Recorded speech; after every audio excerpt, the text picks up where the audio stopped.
और खबर उज्जैन से, जब बाबा महाकाल के दर्शन राष्ट्रपति करेंगी और मंदिर के आसपास की सुरक्षा बढ़ा दी गई। श्रद्धालुओं का यहां मंदिर में गणेश और नंदी हॉल में प्रवेश प्रतिबंध कर दिया गया है। और चलिए अब आपको उज्जैन लिए चलते हैं, राष्ट्रपति क्या कुछ कह रहे हैं सुनवाते हैं।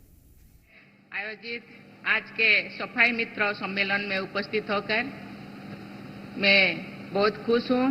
मंच पे विराजमान मध्य प्रदेश के राज्यपाल श्री मंगूभाई पटेल जी, मुख्यमंत्री डॉक्टर मोहन यादव जी, उप मुख्यमंत्री श्री जगदीश देवड़ा जी, मध्य प्रदेश सरकार में मंत्री श्री कैलाश विजयवर्गीय जी, श्री राकेश सिंह जी, श्री तुलसीराम सिलावट जी, श्री गौतम टेटवाल जी और श्रीमती प्रतिभा बागरी जी, गणमान्य अतिथियों, हमारे सफाई मित्रों, देवियों और स्वजनों,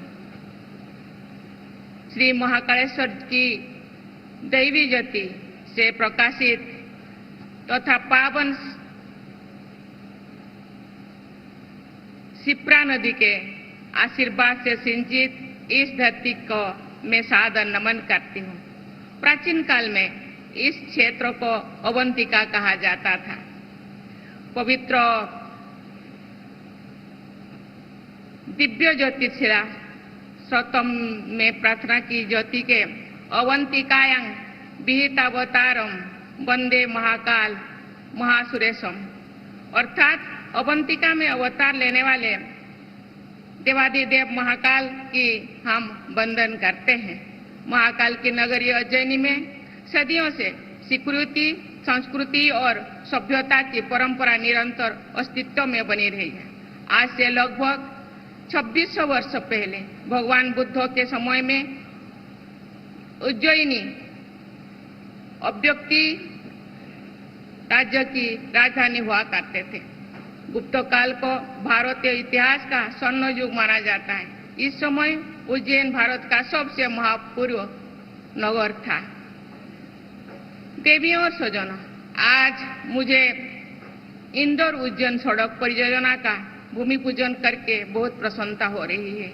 मैं मुख्यमंत्री महोदय और उनकी पूरी टीम को इस परियोजना के लिए मैं बहुत बहुत शुभकामनाएं देती हूँ।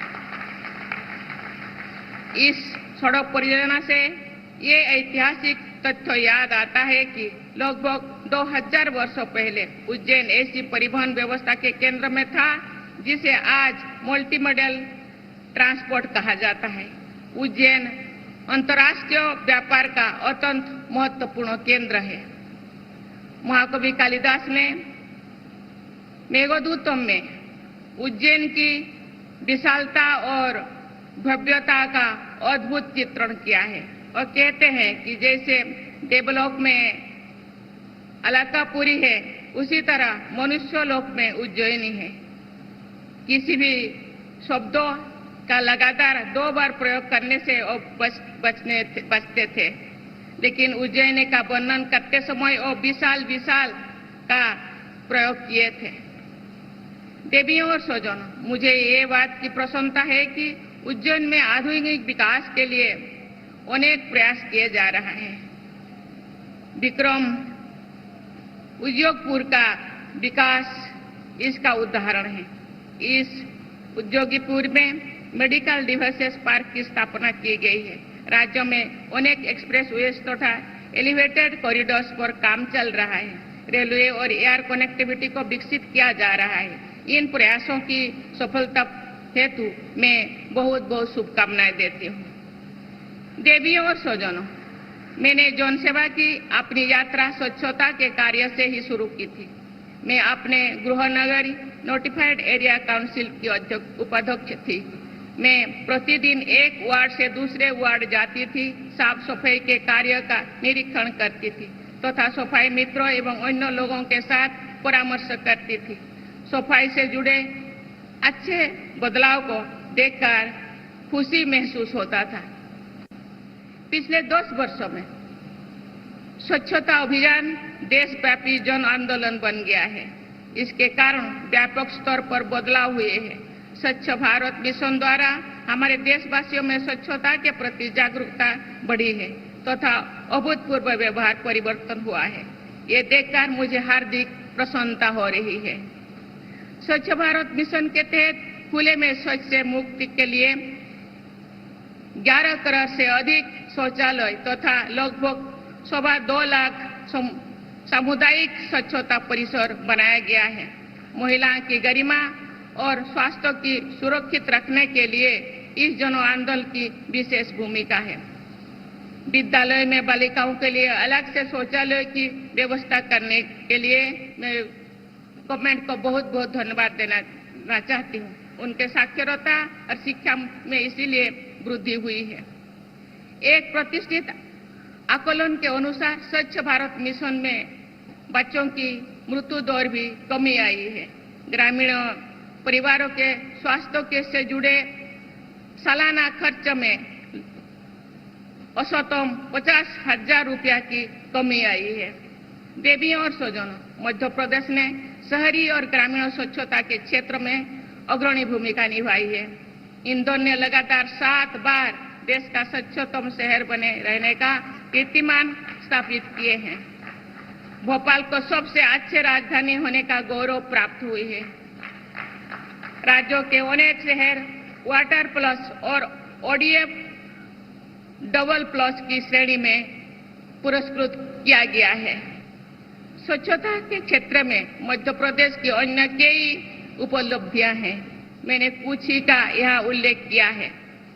इन सभी उपलब्धियों के लिए मैं मध्य प्रदेश की सरकार और राज्यों के सभी निवासियों की सराहना करती हूँ तथा उन्हें बहुत बहुत बधाई देती हूँ। देवियों और स्वजनों, स्थानीय स्तर पर, राज्य स्तर पर और राष्ट्रीय स्तर पर स्वच्छता के क्षेत्र में हमारी उल्लेखनीय का सबसे अधिक श्रेय हमारे सफाई मित्रों को जाता है। हमारे सफाई मित्रों अग्रिम पंक्ति के स्वच्छता योद्धा है। वे हमें सुरक्षा प्रदान करते हैं। बीमारी से, गंदगी से, स्वास्थ्य से जुड़े खतरों से वो बचाते हैं। मैं हमारे राष्ट्र निर्माण में बहुत बड़ी भूमिका निभा रहे हैं। सफाई मित्रों का सम्मान करके वास्तव में हम अपना ही गौरव बढ़ाने हैं। सभी देशवासियों की ओर से मैं प्रत्येक सफाई मित्रों को हृदय से धन्यवाद देती हूँ। आप सभी सफाई मित्रों के साथ इस सम्मेलन में भागीदारी करके मुझे विशेष प्रसन्नता का अनुभव हो रहा है। सफाई मित्रों की सुरक्षा, गरिमा और कल्याण को सुनिश्चित करना सरकार और समाज का महत्वपूर्ण दायित्व है। मेल हॉल को समाप्त करके मेसिन हॉल के जरिए सफाई करने की व्यवस्था की जा रही है। सफाई मित्र सुरक्षा शिविरों के माध्यम से उनके हेल्थ चेकअप की सुविधा प्रदान की जा रही है। केंद्र और राज्य सरकार की विभिन्न कल्याण योजनाओं के तहत उनको लाभान्वित करने के प्रयास किए जा रहे हैं। मुझे ये जानकर प्रसन्नता हुई है कि मध्य प्रदेश में अनेक शहरों को सफाई मित्र सुरक्षित शहर घोषित किया गया है। देवियों और स्वजनों, स्वच्छ भारत मिशन के दूसरे चरण के दौरान जो वर्ष 2025 तक चलेगा, हमें संपूर्ण स्वच्छता का लक्ष्य पूरा करना है। खुले में शौच से मुक्त रहने की स्थिति को बनाए रखते हुए सॉलिड और लिक्विड वेस्ट मैनेजमेंट में राष्ट्रीय लक्ष्यों का प्राप्त करना होगा। आगामी गांधी जयंती तक पूरे देश में स्वभाव स्वच्छता, संस्कार स्वच्छता के संदेश को प्रसारित करने का अभियान प्रगति पर है। स्वच्छता ही सेवा की भावना के साथ केंद्र सरकार के जल शक्ति मंत्रालय, आवासन और शहरी कार्य मंत्रालय तथा राज्य सरकार के पारस्परिक सहयोग से स्वच्छ भारत मिशन को और आगे बढ़ावा दिया जा सकता है। हमारे देशवासी गंदगी को दूर करके भारत माता की सेवा करने का संकल्प ले रही है। मुझे आशा है कि गांव-गांव और गली-गली स्वच्छ भारत मिशन के प्रचार तथा इस अभियान के तहत श्रमदान करने हेतु सभी नागरिकों आगे आना चाहिए। ऐसा करके हम राष्ट्रपिता महात्मा गांधी के स्वच्छता से जुड़े आदर्शों को कार्य रूप देख पाएंगे। हम सभी जानते हैं कि स्वच्छता की ओर बढ़ावा गया हमारे एक कदम पूरे देश को स्वच्छ रखने में सहायक सिद्ध होगा। आइए हम सभी मिलकर स्वच्छ भारत, स्वस्थ भारत और विकसित भारत के निर्माण के लिए आगे बढ़े।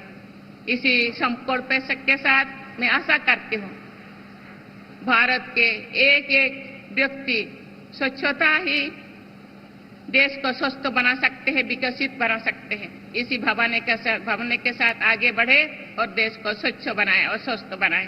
धन्यवाद। जय हिंद, जय भारत, जय महाकाल।